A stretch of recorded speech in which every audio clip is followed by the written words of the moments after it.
Հարգելի գործընկերներ, ես քանի որ պարոն Քոչարյանը խոսում էր իրադարձությունների մասին, որոնց մասնակցել ենք այստեղ շատերս, համեստ մասնակցությամբ։ Ես ուզում եմ դրանց անդրադառնալ, բայց սկզբից մի, այսպես ասած, disclaimer անեմ, էլի։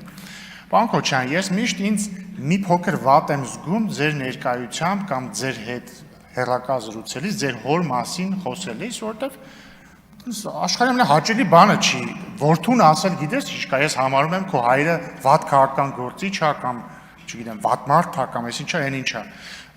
Բայց ես ստիպված եմ դա անել եւ ուզում եմ ասել, որ ես դա անում եմ բացառապես այն պատճառով, որ դուք падգամավոր եք քաղաքական գործիչ եք եւ այստեղ եք, այսինքն ձեր, օրինակ, ձեր ավագ եղբորը, եթե երբևէ հանդիպեմ, չեմ խոսի ձեր հոր մասին, որովհետեւ ինքը քաղաքական գործիչ չի։ Ինքը առնվազն քաղաքականապես որ համար պատասխանատու չի, իսկ դուք պատասխանատու եք այնպես, ինչպես ձեր կողքին նստած ձեր գործընկերները։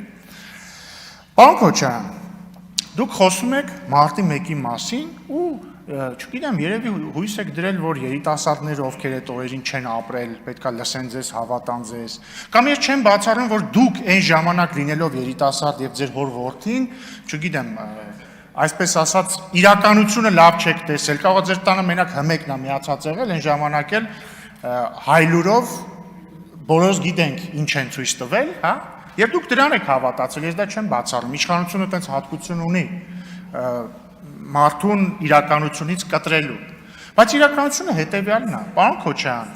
2008 թվականի մարտի 1-ի առավոտյան ժամը քանիսն էր, 6-ին, հասկանում եք, ժամը 6-ին,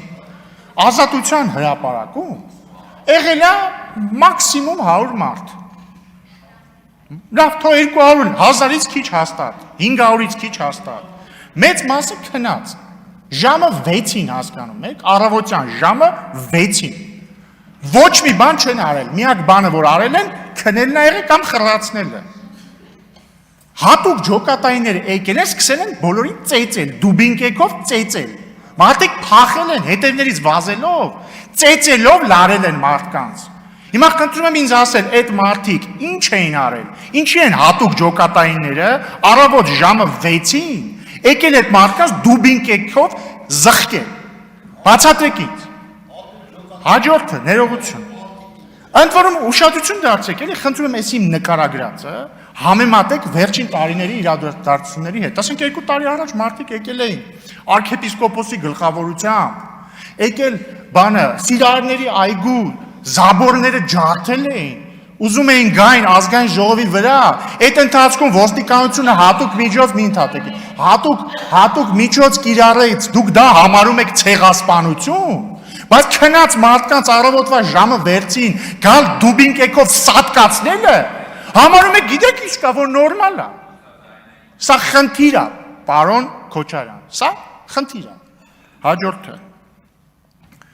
Հա, ընդ որում հետո դնում եք ձայնագրություն, որ Նիկոլ Փաշինյանը ասում է իրեր վերցրեք, որ պաշտպանվեք։ Իհարկե պետք է իրեր վերցնեն, որ պաշտպանվեն, որտեղ ինքն է պաշտպանվում, որովհետև բա դրանից մի քանի ժամ առաջ հատուկ ջոկատայիններ եկի հարձակվել են մարդկանց վրա։ Բա ինչ եք ուզում։ Պարզ չի պետք է բարիկադավորվեն։ Ձեզնից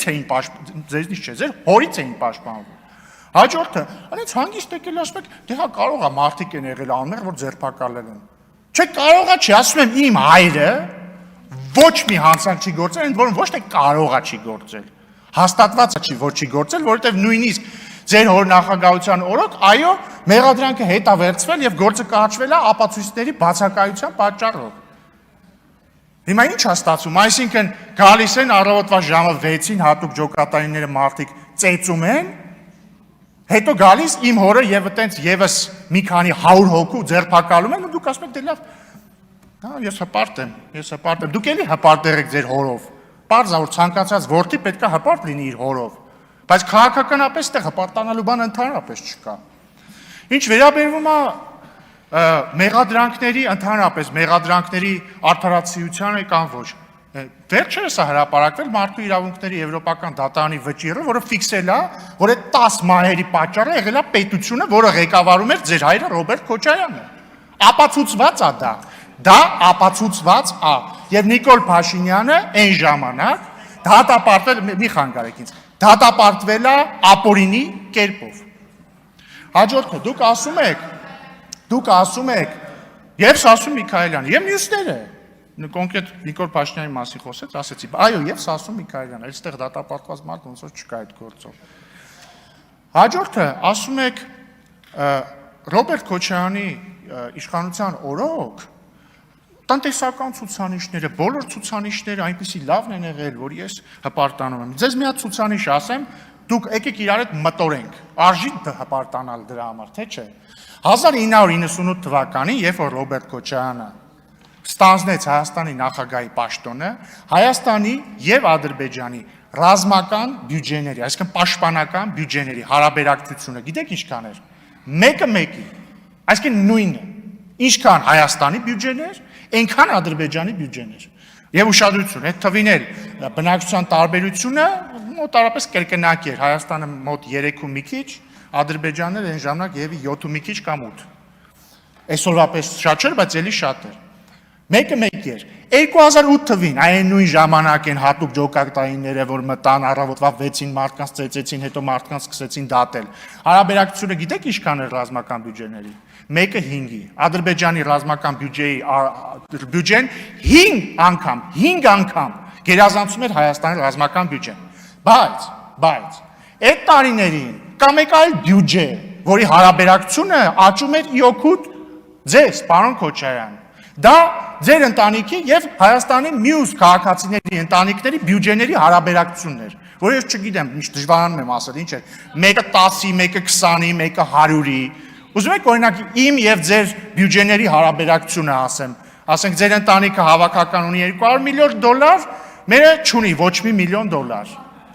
Այս այդա հպարտանալու թիվ է, իրոք կարող եք հպարտանալ դուք, չգիտեմ, մի քանի հազար անգամ հարուստ եք ավելի։ Ես իրոք չի ուզում միջամտել այս բանավեճին, բայց պատմական ճշմարտությունները չի կարելի կեղծել։ Ինչ վերաբերվում է ձեր հորը վերագրվող ձայնագրության մասով, ես գիտեմ, որ այն իսկական է, բայց շատ լավ, դու եք էլ ասում եք իսկական չի, փորձաքննության տվեք, եկեք անկախ փորձաքննության տան։ Կամ դատի տվեք պարոն Ալեքսանյանին, խնդրեմ, դատի տվեք պարոն Ալեքսանյանին, փորձաքննություն տանք հասկանանք։ Խնդրում եմ, տիկին Վարդան, այսքանը շնորհակալություն,